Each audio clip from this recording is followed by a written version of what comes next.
You are standing on a moon of Jupiter, looking out into open space, and your rod just bent. You've been fishing for a while now, long enough that you'd stopped expecting anything. You spent all morning getting through the ice, and something has started pulling back. And this is no ordinary trip. One of these oceans has rock at the bottom, and oxygen being cracked out of the ice on top, and nobody has ever looked in between. So, is there anything out there that would take a hook? Something already has. You head out to Saturn's small moon Enceladus, where the ocean sits under a shell of ice.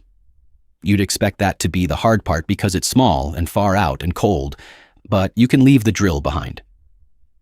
At Enceladus's south pole, massive fractures tear through the ice, blasting water from the hidden ocean straight into space. Those fractures are warm. Nothing out here is supposed to be warm. The water comes up out of those cracks, and a spacecraft flew straight through it. Cassini crossed that plume over and over for years, catching the water on the way past, and it read what was in there. Salts, minerals, phosphates, and organic compounds, including the ingredients for amino acids. So this is the easiest ocean in the solar system to sample. You just hold a bucket out, and the moon fills it.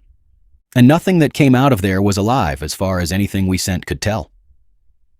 Cassini caught the ingredients. The chemistry life gets built from. And in all those years, that is everything anybody has ever pulled out of that plume. So whatever bent that rod, it was not this. Water on its own doesn't get you a fish, so maybe you need more of it than anywhere else. Ganymede is the biggest moon in the solar system, going around Jupiter, and there's strong evidence of a saltwater ocean under its ice. NASA's own line is that it may hold more water than all the water on Earth's surface, more than every ocean we have combined inside one moon. It's also the only moon we know of with its own magnetic field made by an iron core, throwing auroras around its poles. So this should be the best fishing anywhere out here, except nobody is sure what the bottom is made of. Ganymede's water may never touch rock.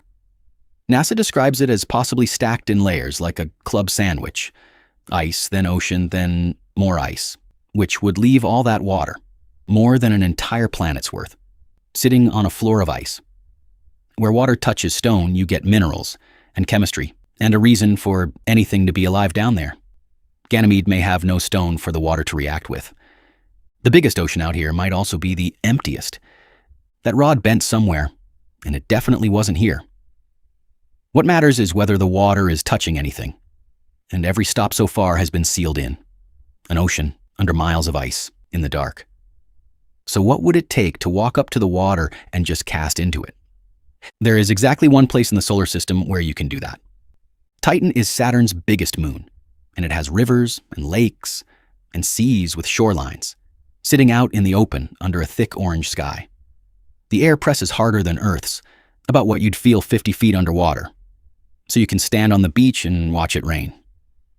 And there is nothing you can catch, because none of it is water. Those seas are liquid methane and ethane, the stuff in your gas stove, cold enough to stay liquid. One of them, Ligaea mare, is mostly pure methane, with a sludge of organic gunk lying on the bottom, and it is minus 290 degrees Fahrenheit on that shore. At that temperature, water turns to rock. The boulders on that beach are ice, and the sea washing against them is fuel, and you are mostly water. So on that shore, you're a walking rock, held just warm enough to slosh. There's a spacecraft going there too, landing in 2034, and it's a drone with rotors, because the air is thick enough to fly in. So Titan has liquid, and none of it is the kind you're made of. Nothing has taken a hook yet, and what's left is a place where nothing could possibly be happening.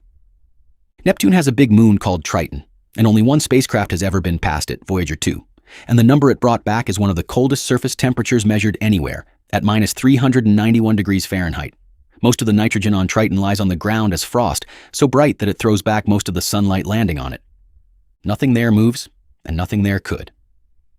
Except Voyager watched it erupt.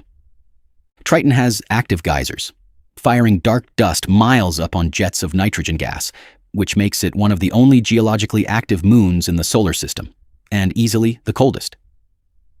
So far you've found moons with shores, moons with water that isn't water, and moons with the right minerals but nothing using them.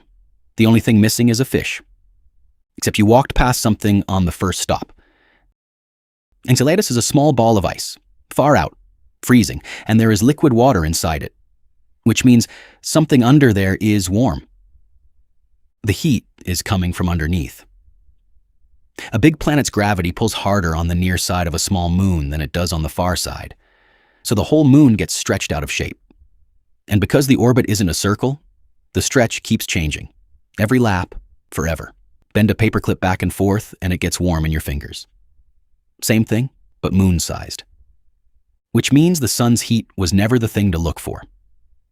The bigger the planet, the harder the pull, and the more heat a moon makes on its own. So you want a small moon going around the largest planet there is. One place on your list fits, and a spacecraft has already been out there counting what leaks off it. You have a good feeling about Europa. It's the smallest of Jupiter's 4 big moons, and it gets squeezed by the biggest planet we have. NASA's line is that tidal heating is what keeps that ocean liquid. But heat escapes fast in space, and it's the ice on top that stops it. So the ice that's been in your way is the only reason there's any water down there to fish, and this ocean sits on rock. NASA says scientists are confident there's a rocky seafloor at the bottom of Europa's ocean, which is the thing Ganymede might be missing, and the reason this is the only stop today worth a hook. Because in 2022, a spacecraft flew straight through the thin atmosphere coming off Europa and counted what was in it. Radiation is cracking that surface ice into hydrogen and oxygen, and the moon sheds it constantly. 26 pounds of oxygen every second. And whether any of it reaches the water underneath, nobody knows. Nobody has found a single organism out there. 26 pounds a second isn't a count of anything. It's fuel piling up on the wrong side of a door nobody has opened. But it's a real measurement from a real spacecraft, and it's the reason anybody would bring a rod to this moon at all. And you won't be waiting long, because there's a spacecraft on its way to Europa right now, and it arrives in April 2030. It doesn't land. It flies past over and over, close, reading the ocean through the ice. You will be alive for the news. Whatever is down there has never seen the sun, and it never will. So what did every one of these places have in common? Every one of them sits outside the habitable zone, that band around a star where it's supposed to be warm enough for liquid water. The Goldilocks distance. The rule everybody gets taught at school. Out here, that rule is just wrong. Sunlight turns out to be optional out here, and so is a seafloor, and so is water, being water. Warm, lit, and wet isn't a list of things life needs. It's just a description of the only place you have ever lived. You spent all day holding the rod. Put you on any shore you stood on so far, and you'd go stiff as those boulders on Titan's beach. You work at one temperature, at one pressure, in one liquid, on one thin skin of one planet. And you have never once left it. Out of everywhere you look today, the only place that fits you is home. But could there be anything else out there?